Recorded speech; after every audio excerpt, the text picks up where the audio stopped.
Bonjour, je suis ici avec Philippe Kiamon, à la campagne chez lui, à la montagne peut-être. Tu expliques juste où tu es, en Provence, là? Ah, en Haute-Provence, En Haute-Provence. à plus de 1000 mètres d'altitude, disons entre Digne et Sisteron dans le massif des Monges. Magnifique. C'est un lieu juste splendide. Il a un gîte incroyable. Hein, tu accueilles aussi des gens. Tu as un dôme incroyable pour justement faire des conférences. C'est ce que tu fais aussi. C'est c'est un projet pour l'instant. D'accord, ok. En tout cas, il est aussi scientifique. J'avais déjà pu faire une interview avec toi quand tu étais au Samadhi Project. Et j'adore ta vision, justement. Tu viens d'écrire le livre Un grand virage, le grand virage. Et en fait, c'est quelque part, quel monde est-ce qu'on choisit? On va aller dans quel monde? Peut-être tu veux juste exprimer un petit peu là-dessus. Donc j'ai écrit ce livre pour dégager une vision optimiste de la crise actuelle, qui consiste à dire elle est d'une ampleur beaucoup plus importante que ce qu'on imagine a priori, puisqu'on nous parle d'une pandémie simplement, alors que nous sommes dans un véritable changement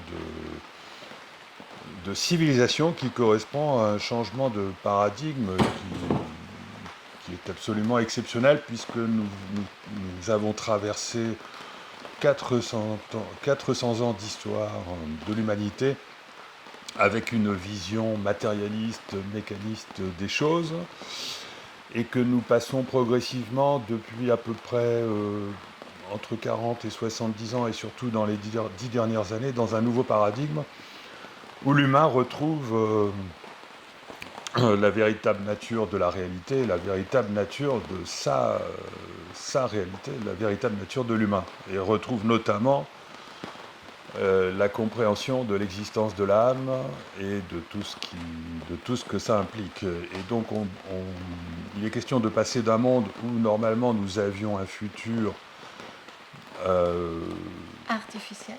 artificiel, transhumaniste, artificiellement relié à des objets de notre environnement qui nous orientent, qui nous guident, qui nous conseillent, etc., donc avec perte de libre arbitre à la clé, à un monde où on devient artificiel, authentiquement relié à l'environnement, justement par le biais des capacités insoupçonnées de l'être humain, que sont toutes les connexions qu'on peut avoir par l'intermédiaire du ressenti, toutes sortes de ressentis avec la nature et avec notre âme, notre être intérieur, notre soi, etc.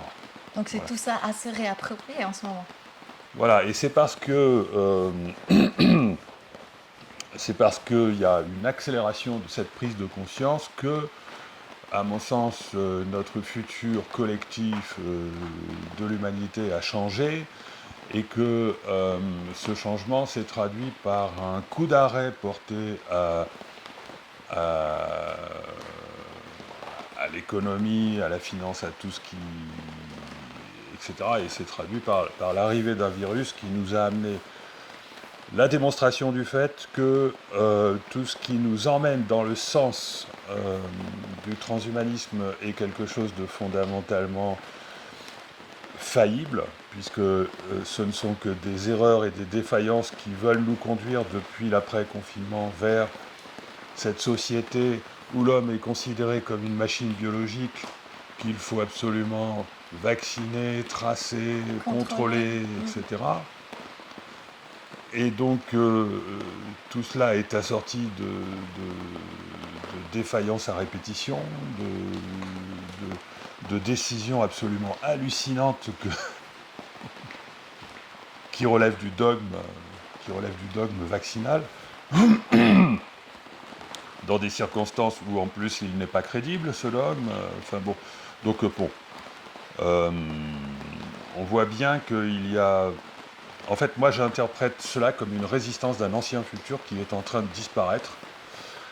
Et je considère que l'éveil produit par l'émergence du virus et de tout ce de toutes les mesures absolument sidérantes qui s'en sont suivies, euh, est en train de fédérer de plus en plus de gens qui veulent changer réellement de vie, qui veulent retourner à des rapports beaucoup plus humains, changer de système, etc., et qui vont petit à petit reconstruire une nouvelle société que j'appelle le futé lumineux, et qui aura donc énormément pris d'essor, qui va de plus en plus grossir, ce mouvement des personnes qui s'éveillent et qui veulent aller vers quelque chose de complètement différent, est en train de grossir grâce à cette crise. Et donc petit à petit, nous allons y aller. Et qu'est-ce qui se passe dans un premier temps? C'est qu'on a la coexistence entre deux conceptions du futur, l'une qui est condamnée à l'échec, à mon sens, puisque c'est une société fondamentalement aliénante vers laquelle on veut nous conduire de force. Artificielle, bien sûr. Et l'autre qui est qui nourrit un très grand espoir d'évolution de l'humain vers toutes ces choses qu'il n'a pas encore compris et qui sont absolument merveilleuses. C'est une grande chance, justement. Tu disais aussi, la grande chance qu'on a, c'est que jusqu'à maintenant, on faisait plein de choses artificielles. Et puis maintenant, on va dans une vie, justement, on se retrouve chez soi, on cuisine à nouveau, on a son propre potager. Donc, on va moins dans les restos, tu vois. Tu disais aussi que c'est intéressant de se retrouver chez soi avec les amis et tout. Oui, alors bon, bien sûr. Bon, il faut être quand même réaliste et comprendre que ça va pas être facile de vivre autrement. Mais finalement, on va être automatiquement orienté vers les solutions positives par les mesures qui veulent nous empêcher de prendre le train si on n'est pas vacciné, nous empêcher d'aller dans certains centres publics, commerciaux, restaurants, etc. Idem, et donc en fait, c'est pas le vaccin qu'il faut considérer dans cette affaire, c'est l'identification numérique de l'être humain. En fait, on est dans un système qui est en train de s'effondrer au niveau de sa structure de base, qui est le système financier, puisque notre système financier ne cesse de nous faire la démonstration depuis 2008 du fait qu'il est complètement... à la fin de son oui, cycle, on peut dire. Il est déjà mort, et bon, qu'est-ce qu'on fait? On essaye De le garder en vie. à coup d'assouplissement financier, qu'on appelle planche à billets, etc. Bon, on essaye avec cette spéculation incroyable qui aboutit aujourd'hui au taux négatif, tous ces actifs pourris, etc. Enfin bon, moi je ne suis pas un économiste, mais bon, on entend... On dit qu'il y a 70% plus d'argent spéculatif qui est créé du néant, qui est en tournant, que l'argent réel qui se crée dans l'économie quand on échange. Oui, voilà, donc en fait on a une économie, une fausse économie qui s'est surajoutée à l'économie réelle et qui fait que l'argent aujourd'hui, l'euro, le dollar, etc., ne correspondent plus à la valeur de ce qui a été produit, et donc ça ne peut pas durer éternellement. Et on doit interpréter, à mon sens, la crise actuelle comme une volonté qui est affichée, hein, il n'y a pas de complotisme là-dedans, de nous conduire vers un reset financier qui va s'accompagner du traçage humain, c'est-à-dire que le pass sanitaire va nous conduire à nous habituer à porter sur nous un objet qui ne vaudra pas grand-chose, 1 euro peut-être, mais qui va nous identifier en permanence. Et ce que je voudrais qu'on comprenne, c'est que, parce que je suis ingénieur en intelligence artificielle, et j'entends souvent dire que ah, mais on est déjà tracé par nos mobiles. Non, non, non et non, on n'est pas tracé par nos mobiles, parce que pour être tracé par nos mobiles convenablement, il faudrait que ce soit un traçage d'une part suffisamment précis, et d'autre part en temps réel, et ça c'est le plus important.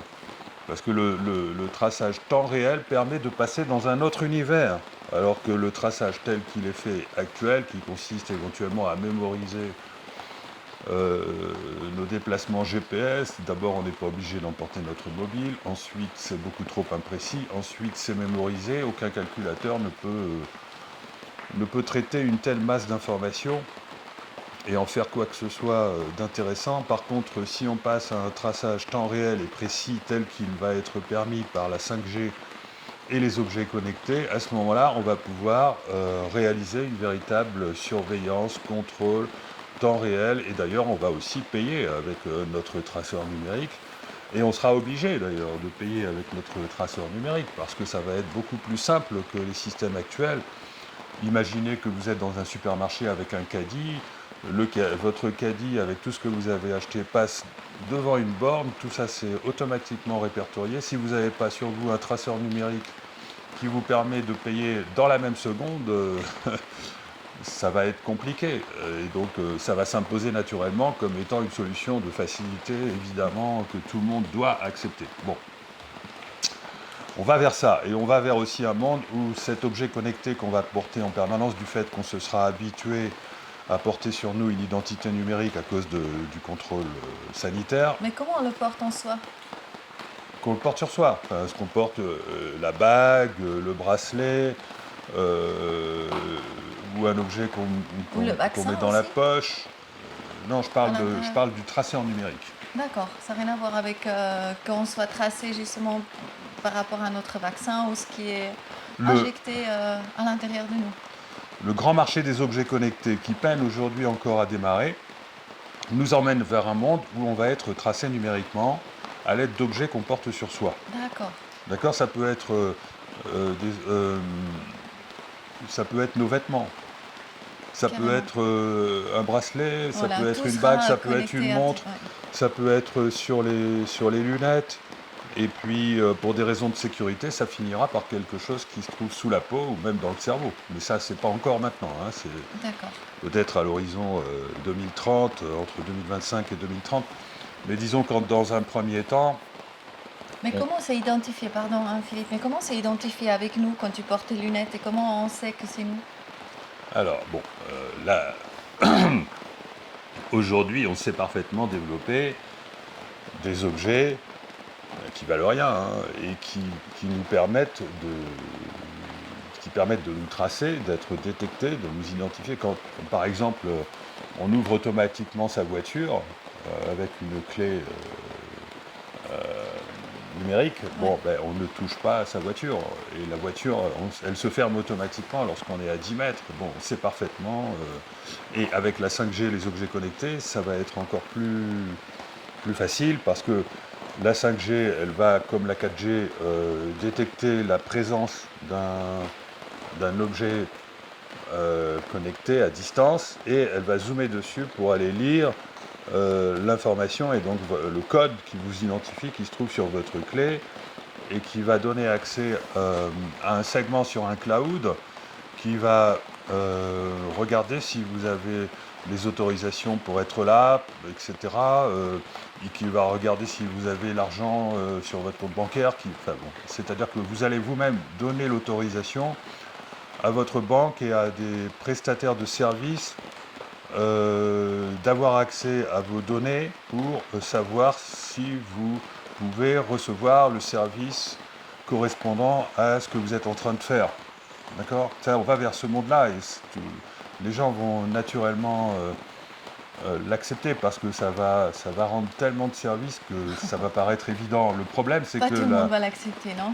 non, mais bon, la technologie permet de faire le pire comme le meilleur, et donc évidemment, on va avoir le pire aussi, hein, d'autant plus que si on n'est pas conscient de tout ce que ça implique comme revers de la médaille, on va y aller allègrement. Et le revers de la médaille, c'est le paiement sans contact généralisé, c'est le... C'est déjà maintenant, hein, vraiment être conscient. Déjà, c'est Oui, vraiment un problème oui, de mais là, ce payer. sera beaucoup plus facile et beaucoup plus évident. Ce sera le traçage, le contrôle en temps réel de tous les faits et gestes.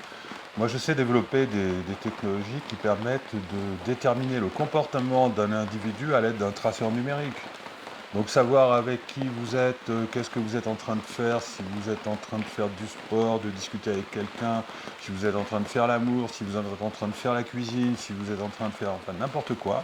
Waouh. Et donc vous allez avoir une intelligence artificielle dédiée à chacun d'entre nous qui va passer son temps à analyser en temps réel tout ce que vous faites pour vous donner des conseils, pour vous orienter, etc. Et aussi pour vous contrôler, vérifier que vous êtes dans votre droit, etc. Bon, on se dirige. C'est un monde de science-fiction, quoi. Ça n'est plus On un y monde est. de science-fiction à partir du moment où on accepte le traçage numérique parce que les logiciels vont vite arriver ensuite. Ouais. Et donc les gens, on ne se rend pas compte que la vaccination a pour... Enfin, je ne dis pas que c'est le but de la vaccination, mais enfin, disons que la finalité de la vaccination quasi obligatoire, c'est de nous emmener vers ce monde, puisque on a bien vu que c'est pas seulement Big Pharma qui est intéressé par la vaccination obligatoire, c'est aussi les GAFAM.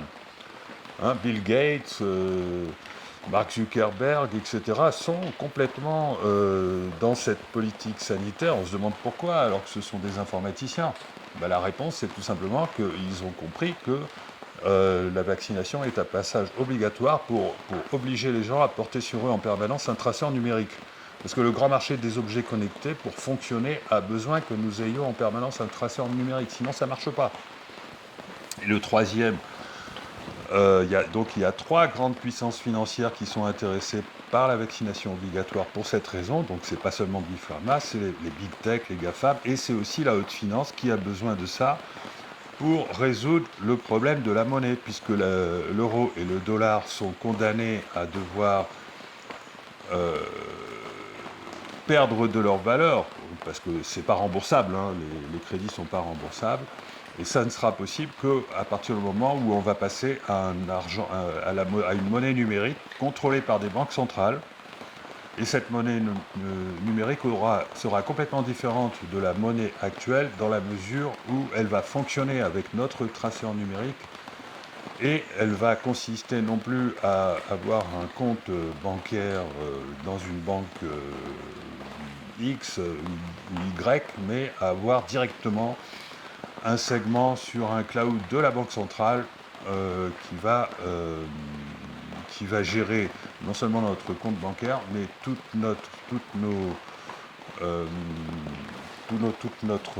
nos relations en temps réel avec nos prestataires qui fournissent des technologies pour nous orienter à chaque moment de notre vie. Voilà. Donc ça, ce sont de très très grands marchés qui sont visés par les mondialistes de la quatrième révolution industrielle qui consiste finalement peu à peu à nous emmener vers le transhumanisme. Voilà. Et c'est de ça qu'il faut se méfier, parce qu'évidemment, on rentre après, on ne peut plus revenir en arrière, parce que si l'homme devient à ce point contrôlé qu'il ne peut même plus... on voit aujourd'hui avec la censure jusqu'où ça va nous conduire, c'est-à-dire qu'on n'aura même plus le droit de penser par nous-mêmes, puisque c'est déjà le cas. Et donc il faut fuir devant cette perspective, et il y a plein de gens qui l'ont compris, et donc on va automatiquement, grâce à cet épouvantail, parce que ça joue le rôle d'épouvantail. Donc quand il y a un épouvantail, les oiseaux ils s'enfuient. Eh bien, nous sommes dans cette situation-là. Nous avons la chance de vivre, grâce au virus et à la politique sanitaire, la dictature sanitaire, de vivre l'émergence d'un épouvantail qui va faire qu'on ne va pas y aller. Et que donc, il y a peut-être 70-80% de la population qui va y aller, mais ce n'est pas la population créative, ce n'est pas la population qui va dessiner notre futur collectif. La population qui va dessiner notre futur collectif, c'est la population qui va effectivement comprendre que tout ça, c'est terminé, c'est l'échec, c'est le résultat d'une vision du monde erronée, purement matérialiste et qui n'a rien compris à la nature de l'humain, qui pense que l'homme est une machine biologique et qui était en train de faire un tas de bêtises à cause de cette erreur. Et donc voilà, on ne va pas y aller et on va construire un nouveau monde dans lequel on va... On est d'accord. Voilà, s'il faut passer par des restaurants furtifs, s'il faut passer par des cinémas furtifs, etc., on passera par là, mais il y a quelque chose de super créatif et innovant à construire et qui est fabuleux. Enfin, moi, je ressens vraiment très positivement les perspectives dégagées par ce changement dans les rapports humains, cette remise en lien qui va être créée par la nécessité de créer un nouveau monde, littéralement, une C'est nouvelle ça. société. C'est ça. Nous, on a justement créé le manifeste de la Nouvelle Terre que j'ai fait montrer hier. Une nouvelle terre, oui. Ouais, c'est vraiment cette The New Earth Manifesto. C'est vraiment à regarder aussi. Et c'est une vision totalement ben, qui est en harmonie avec nos valeurs. Ouais, Et, absolument. et je pense que c'est vraiment, je trouve ça c'est vraiment très encourageant. Tu as parlé avant, tu n'as pas parlé en fait peut-être de guérison. J'aimerais bien parler un petit peu de guérison parce que quand il y a artificiel, quelque part il y a aussi la guérison avec la matière première de la nature. Est-ce que là tu veux aussi dire quelques mots là-dessus? La guérison de l'humain, de la terre, de l'humus justement. Alors, l'humain est entré dans un processus de guérison parce qu'il a déclenché son système immunitaire qui consiste justement à dire non, à refuser ce nouveau monde dans lequel on essaye de l'emmener et qui apparaît comme un épouvantail. Donc on a déclenché notre système immunitaire devant cet épouvantail, donc on est en train de chauffer, de chauffer, de chauffer. C'est beau ça. Donc on est dans le processus de fièvre à l'heure actuelle, et le chaos qui s'annonce avec la façon dont on va devoir gérer l'obligation du pass sanitaire, etc., va en générer la fièvre qui va nous emmener à la guérison. Waouh. D'accord. Mais au-delà de ça, parce que c'est peut-être pas ce que tu voulais... Moi j'adore. Au-delà de ça, bien entendu qu'on a besoin d'apprendre le fait que l'humain, il a des capacités d'auto-guérison qui ont été complètement censurées dès le début de la crise. On a oublié l'existence de l'effet placebo, on a oublié l'existence de l'effet nocebo, on a oublié le système immunitaire humain, on a oublié complètement,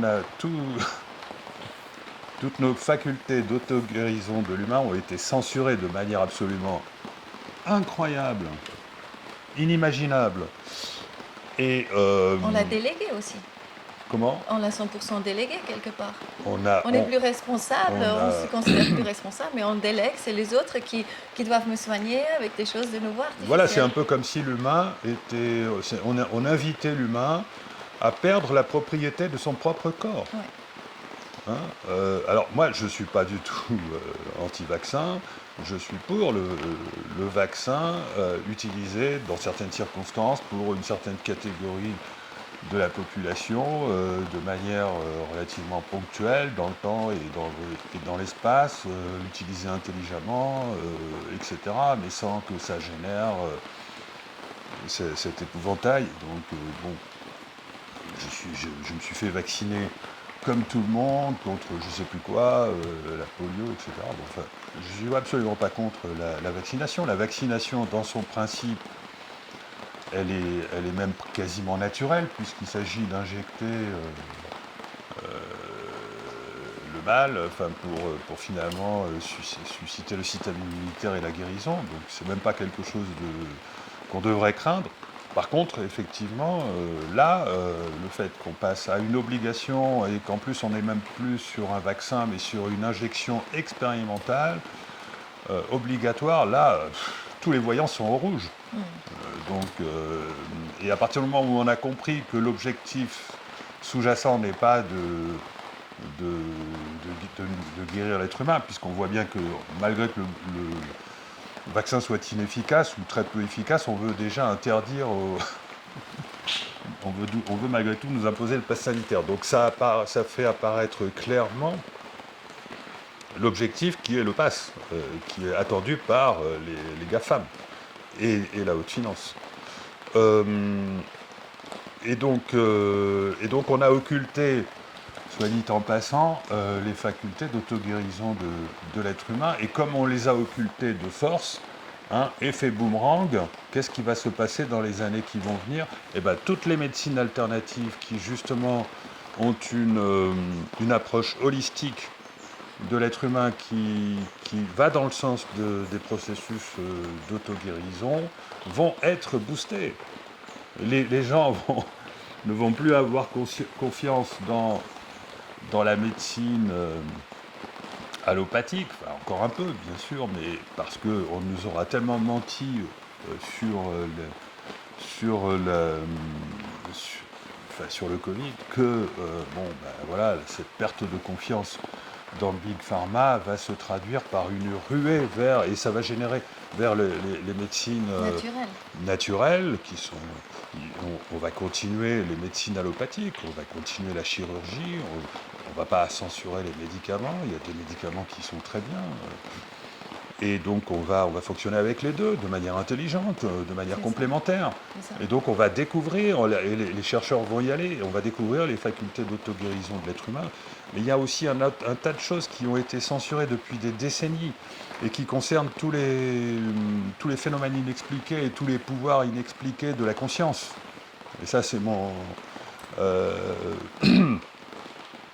ça va des expériences de mort imminente, aux sorties de corps, aux états de conscience modifiés, aux perceptions extrasensorielles, aux synchronicités, un peu ma spécialité, et même aux ovnis, parce que toutes ces choses-là sont Alors, juste pour reliées. dire, Voilà. Philippe organise des stages de synchronicité et c'est très, très merveilleux ce qui se passe à chaque stage, on peut dire. J'ai organisé quelques stages, pour l'instant à titre expérimental, que je compte développer lorsque je serai en retraite, parce que pour l'instant je ne peux pas trop le faire, mais enfin, je pense que je vais pas tarder. Se rendre compte des synchronicités, justement, quand on est ouvert à ça, que ça se passe tout le temps, et on n'a juste pas le regard et l'attention, en fait. C'est ça qui manque simplement. Les quelques ateliers expérimentaux que j'ai développés sur la synchronicité ont démontré le caractère absolument bluffant de cette capacité qu'on a à les provoquer. Et même pour toi, en fait, à chaque fois, tu as vécu des synchronicités. C'est beau ça. Et moi, j'ai vécu dans ma vie sans même chercher à les provoquer, mais simplement par le pouvoir de l'intention, de la vibration de l'intention. Je vis des synchronicités qui font que même ce dôme, il est arrivé tout seul chez moi, on pourrait dire ça. Je ne vais pas raconter toute l'histoire. Et plein d'autres choses se sont passées dans mon environnement local qui sont arrivées comme pour venir abonder dans le sens de ces projets. Et là encore, peut-être pour clôturer aussi, rentrer dans la finance, parce que tu dis, la finance, quelque part, elle ne peut pas avancer. Et toi, tu as trouvé un système, la June, qui... oui. Alors moi... Disons que comme je vais bientôt finir ma carrière et être en retraite, j'ai envie de me rapprocher de mon public et puisqu'en plus ça va devenir difficile de voyager, là j'ai un colloque qui va être annulé parce que je ne peux pas prendre le train, etc. Donc par contre, du coup je fais beaucoup plus de conférences au niveau local, au niveau régional. Et je pense qu'il y a... Et en plus, justement, comme il faut avoir... ce qui se passe aujourd'hui nous invite à retrouver des liens au niveau local, à générer du lien au niveau local. Et donc, il y a... Et pour générer ces liens, aller vers plus d'autonomie, de résilience et de solidarité, il y a un outil fantastique que j'ai vraiment identifié comme étant fantastique, qui est ce qu'on appelle, en tout cas le concept de monnaie libre, c'est-à-dire la June. C'est une nouvelle monnaie qui n'est pas une monnaie adossée à une banque, mais c'est une monnaie blockchain, mais qui fonctionne sans banque, et qui est une monnaie d'échange. Et qui a ceci de particulier, c'est qu'elle est dans son principe même, elle interdit la spéculation et elle contient dans son principe même la création monétaire de manière égalitaire entre tous les individus qui sont membres de cette monnaie. Et c'est pour moi difficile de résumer comme ça brièvement. Ouais, on va mettre le lien en dessous, après on peut aller il faut taper monnaie libre la June.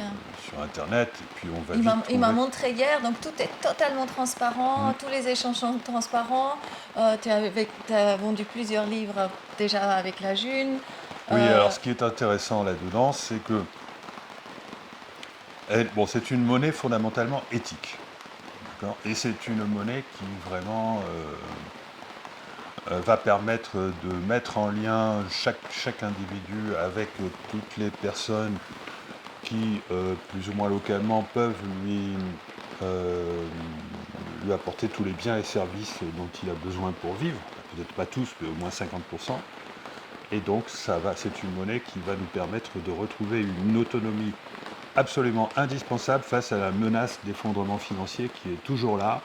Et parce que soit on a affaire à un effondrement financier parce que l'opération qui consiste à nous conduire vers le Great Reset ne fonctionne pas, soit on a affaire à une opération de Great Reset qui se met à fonctionner grâce au traçage numérique, et dans ce cas-là, on se retrouve face à une menace devant laquelle il va être nécessaire de retrouver une indépendance monétaire.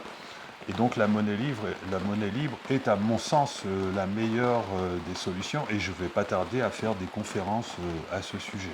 D'accord. Voilà. Maintenant, encore ce qui m'intéresse, c'est parce qu'on parle quelque part d'un monde nouveau qu'on est en train de créer, hein, que tous les êtres maintenant qui sont conscients justement, voilà, qui veulent se rallier avec la nature et puis aller dans un mode beaucoup, beaucoup plus sain. Et après, il y a une société, effectivement, qui, quelque part, succombe à la tentation de ce monde artificiel. Est-ce que ces deux mondes parallèles, donc est-ce qu'ils vont, le nouveau monde, il va se construire parallèlement? Est-ce qu'à un moment donné, il va prendre la main sur l'ancien monde? Qu'est-ce que Ah tu bah, sens? alors ce que je sens, c'est que ces deux mondes vont se construire Développer parallèlement, parallèlement? ils vont se développer, euh, que de plus en plus de personnes vont aller de l'un à l'autre, hein, et que, alors je ne sais pas à quel horizon, hein, l'ancien monde, enfin celui du transhumanisme, va se désagréger en même temps que le nouveau va... Parce que le nouveau va avoir le soutien de la science, de la vraie science. Parce qu'on est dans l'ancien, il est dans la fausse science, la Ah, science matérialiste, qui veut instrumenter l'être humain, l'instrumentaliser, etc. Ça, c'est le matérialisme. Et la vraie science va évidemment aller soutenir le nouveau monde, puisqu'on a déjà aujourd'hui toutes les preuves d'un tas de phénomènes inexpliqués pour lesquels la science a besoin de nouveaux modèles intégrant la conscience pour expliquer ces phénomènes. Et donc la science, c'est très bien, les scientifiques ouverts ont très bien compris qu'on allait vers... et qu'il faut donc travailler à la démonstration et à l'exploitation de nouveaux concepts qui vont vers la valorisation de l'humain, bien sûr, mais c'est évident. Enfin, moi, j'ai déjà moi-même fait des publications scientifiques dans des revues à comité de lecture, de très bonne facture, qui démontrent les fondements, la justesse des fondements d'aller vers ces grands changements. Je parle de la flexibilité de l'espace-temps, des dimensions supplémentaires de l'espace, etc. Si on rajoute à ça les expériences que j'ai faites, les expériences scientifiques qui démontrent la réalité du phénomène de synchronicité, etc., donc le fait que finalement on ne crée pas son futur, le futur ne se crée pas mécaniquement, c'est une erreur que de penser une erreur, on nous a inculqué, je suis le premier à tomber là-dedans. Je suis vraiment un expert en mécanique, hein. Mécanique je ne parle pas de mécanique automobile, je parle de mécanique de l'espace-temps. J'ai énormément travaillé et réfléchi là-dedans, et j'ai compris que la mécanique ne détermine pas le cours des événements. La mécanique est alors comme notre futur est déjà réalisé, même s'il est constamment en train de changer, notre futur est déjà réalisé, mais il n'est pas réalisé mécaniquement. Notre futur est adressé par la conscience, et en particulier par les vibrations de la conscience qui correspondent à de l'information émotionnelle selon 3 niveaux: l'information intuitive, l'information, les sentiments, et aussi les sensations. Les sensations, les sentiments et les intuitions sont les 3 sources d'information vibratoire de la conscience qu'on peut ranger en les considérant sous l'angle émotionnel. Et c'est ça qui crée le futur, c'est ça qui crée en tout cas la qualité du futur qu'on va vivre. parce que c'est animé aussi, parce que le reste, il n'est pas animé. Et donc, oui, c'est animé, le futur est animé Animé par par... nos pensées portées par la vibration de nos émotions. Et donc c'est très très très important que tout le monde comprenne qu'on ne crée pas son futur mécaniquement, que notre futur, qu'on a un libre arbitre, et que notre futur est créé par nos pensées portées par la vibration de nos émotions, c'est-à-dire finalement par l'intelligence du cœur. Voilà, ça, moi j'ai les preuves de ça dans ma vie, avant même de commencer à écrire des livres, puisque sinon j'aurais pas écrit mon premier livre, La route du temps, si je n'avais pas expérimenté en tant qu'ingénieur reconnu dans le domaine de l'innovation pour son côté créatif, d'où m'est venue ma créativité. J'ai fini par comprendre que ça venait pas de mon mental, que ça venait pas de ce qu'on appelle l'intelligence, etc. Et j'ai donc écrit mon premier livre, La route du temps, pour expliquer ça. Et ensuite, j'ai été amené à continuer. Et j'ai eu sans arrêt des preuves dans ma vie que c'est comme ça que ça se Génial. passe. Donc, tu as une grande certitude. Et en plus, j'ai trouvé l'explication scientifique dans la physique, fondamentale, la physique avancée. Et donc, pour moi, toutes les pièces du puzzle se sont assemblées pour que j'aboutisse à une quasi-certitude que nous devons complètement changer notre vision de la réalité en comprenant qu'on ne crée pas son futur avec son mental, mais avec son cœur. Magnifique. Voilà. Aligné. Et donc, d'où l'importance de l'alignement de l'être, parce que c'est l'être qui intervient dans... c'est l'alignement avec l'être qui bonifie la vibration et qui nous permet d'aller vers le... Et là, encore une fois, on peut vraiment s'orienter à la nature, qui montre du l'exemple, coup- parce que dans la nature, il n'y a jamais d'animaux malades qui sont... Voilà, ça n'existe ben, pas. justement, cette connexion avec le soi supérieur, c'est en même temps, évidemment, une connexion qui va nous relier Réintégrer à l'intelligence de la nature, Ouais, parce qu'à c'est partir du moment où on est en connexion avec ces forces-là, qui sont en même temps des forces qui, évidemment, euh, comment dire, gèrent ce qui se passe également dans la nature, on va se connecter indirectement à la nature et on va s'apercevoir que la nature elle-même a une intention qui est justement de travailler avec l'humain pour construire un monde meilleur. Et pour l'instant, on considère les animaux, les plantes comme des objets. C'est vraiment incroyable à quel point on a pu se tromper en pensant qu'on était les plus intelligents, mais c'est incroyable à quel point l'Occident a pu se tromper en se croyant... Enfin, moi, je suis... Mais est-ce qu'on peut dire aussi, parce que je prends juste l'exemple avec les frelons asiatiques, justement, qui est donc dans les ruches, j'avais fait une interview avec un apiculteur. Toutes les autres années, ces frelons ont tué 85% de toutes les abeilles. Et cette année, plus, parce qu'il dit qu'il y a eu justement reproduction dans la même famille. Oui. Donc à un moment donné, tout ce qui est justement pas vrai, donc qui est pas la vie, Voilà. ben, ça s'autodétruit à un Voilà. moment donné. Ben, c'est ce qui se passe à l'échelle planétaire à l'heure actuelle avec cette histoire de virus.